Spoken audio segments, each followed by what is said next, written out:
آپ کی شاعری اور ادبی جو آپ کا ادبی سفر ہے اس کی بات کر لیتے ہیں.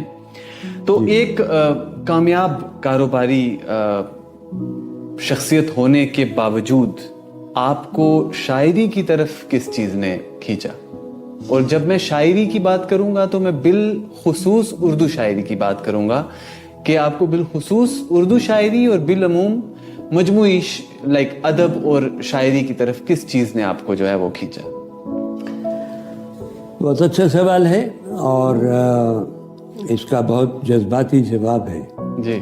اور وہ یہ ہے کہ میں نے آپ سے عرض کیا کہ وہ اپنا کالج سے میں نکلا, یہ انڈسٹری میں کام کی, اپنا کام شروع کیا, اور میرا کام جو تھا وہ سب انٹرنیشنل ٹریڈ تھا. تو میں یہاں پہ تھا ہی نہیں, میں وہ سارا میرا کام کبھی لندن تو کبھی افریقہ تو کبھی ساؤتھ امریکہ تو کبھی امریکہ, یہ کرتا رہا میں. جی. اور تو اردو سے واقفیت بالکل ختم ہو گئی. گھر میں بات کرتے تھے تو پنجابی انگریزی, اور کچھ پڑھنا نہیں. ایک آدھ کوئی مشاعرے پہ چلے گئے, کبھی فراق کو سنا. اب وہ انور مرزا پوری کو ایک بار میں نے ایک مشاعرے پہ بلایا تھا, کوٹا میں ایک مشاعرہ کیا تھا, بہت کتنے پرانی بات ہو گئی. تو وہ لائے تشریف, اور ان سے کچھ ملاقات, کبھی کچھ چٹھی.